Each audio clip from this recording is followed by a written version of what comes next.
Deep in the Albanian countryside, a giant complex is under construction. It's the new headquarters of the Mujahedin-e-Khalq, the MEK, a large, well-organized Iranian opposition group dedicated to one thing: regime change in Tehran.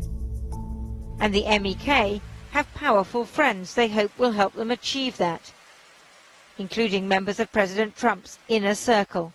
The Iranian regime is the leading state sponsor of terror. When he pulled out of the Iran nuclear deal, President Trump signaled the start of a new, more hostile Iran policy.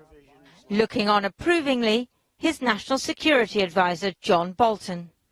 Thank you very much. Before he assumed office, John Bolton was paid to give speeches at pro-MEK events. Here he is in Albania last year. Delighted that you're all here in Albania. The declared policy of the United States should be regime change in Iran.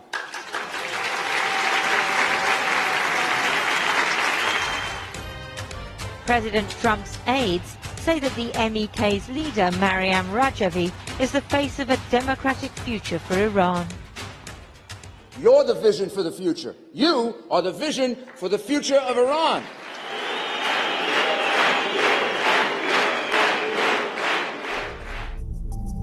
But the MEK has another face, that of a political religious cult that brainwashes its members, enforces celibacy, and has imprisoned those accused of breaking its rules.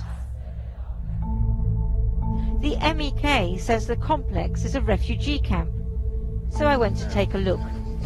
Albanians aren't free to enter, and I'd heard that the 2,500 MEK members inside can only emerge if supervised by commanders. Hello, how are you?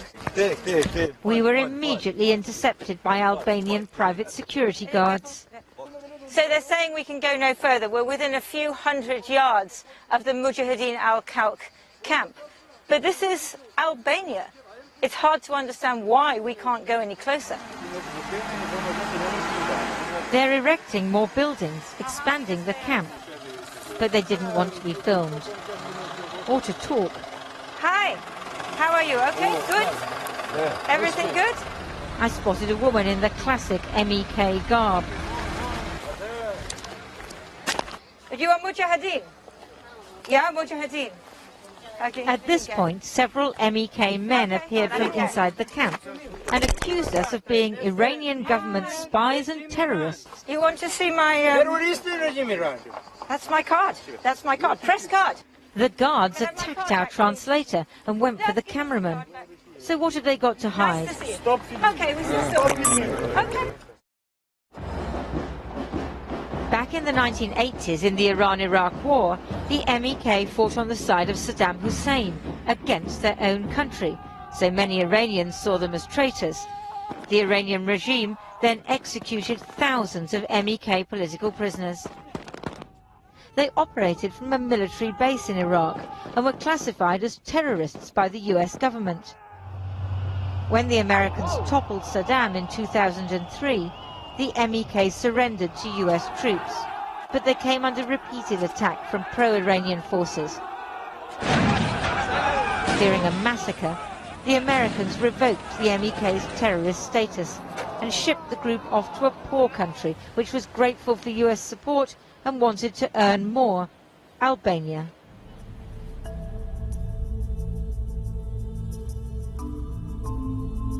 Hello.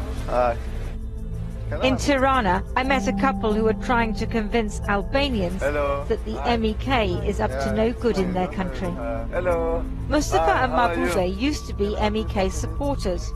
They've come all the way from Canada in the hope of seeing their daughter Samaya, who they say was kidnapped by the MEK 20 years ago and is being held in the camp. I am not against the Mujahedin. It's not my business. I am not political. Just, I want to see my daughter. 10 minutes, please. Bring it here, me and my wife. Just see. Mustafa has filmed his 2 decades-long odyssey to rescue his daughter, joining other desperate families in Iraq. On the streets of Tirana, he was roughed up by MEK members, shouting that he was an Iranian terrorist and spy, even though he's been a Canadian citizen for 17 years. I try to translate in Albania. The MEK, who won't let Samaya see her parents unsupervised, has issued a clip of her, also accusing her father of being an Iranian spy. He came back in Albania to say some of these words to all the people in Albania, to say, Mujahideen have been kidnapped me. But this is not right, because I am in free country in here. In the anonymous suburbs of the Albanian capital, we found some of the 120 or so Mujahideen defectors who've escaped the camp.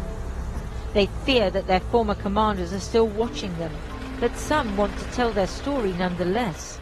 This hashtag belongs to Mujahideen. These are all Mujahideen. As a trusted member, Hassan was a keyboard warrior. While others were barred from any contact with the outside world, he says his job was to post fake comments on Twitter, exaggerating Iranian people's support for Maryam Rajavi and insisting that the MEK is behind current protests in Iran. You should comment by the different account and not MEK members Mujahideen, because we want to show the Iranian people support Maryam Rajavi. So you were a troll? Yes. You were an internet troll? Yes. Hassan showed me where he used to stay in the camp. We lived here. He says reading online made him realize that life in the MEK was not normal, especially the endless indoctrination, rigid separation of men and women, and the forced public confession of any thoughts about sex. During the day, all of the members should write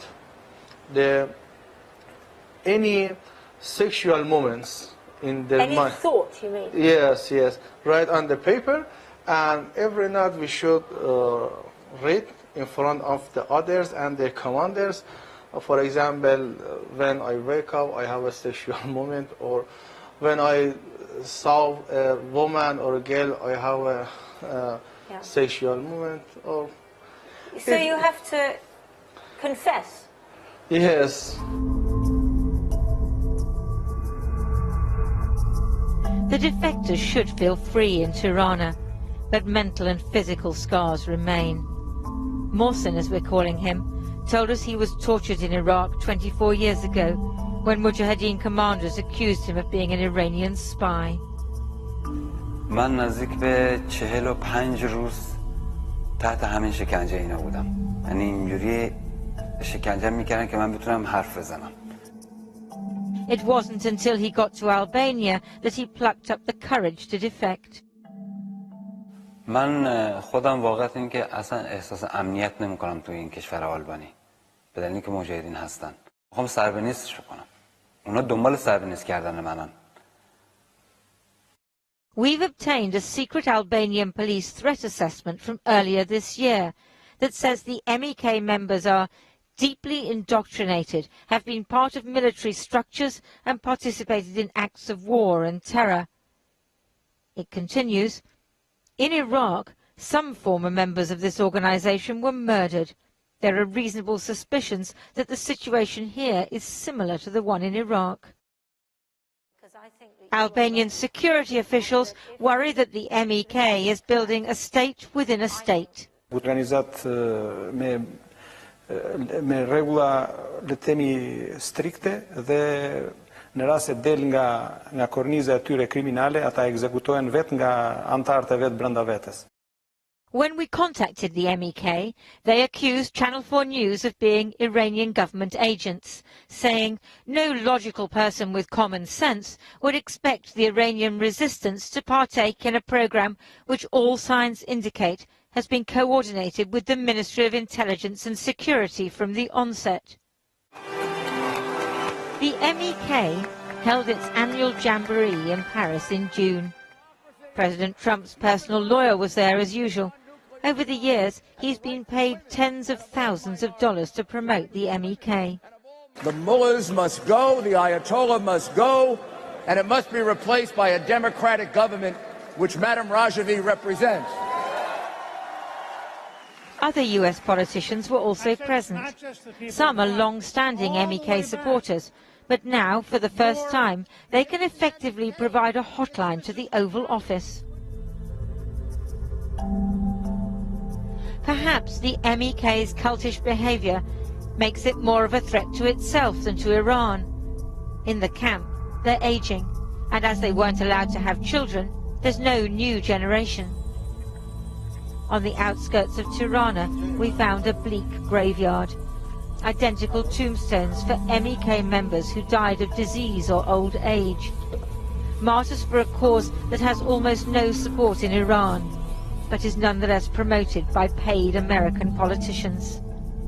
Maybe they believed until the end, or maybe they didn't dare escape, so they died without seeing their families again, far from home.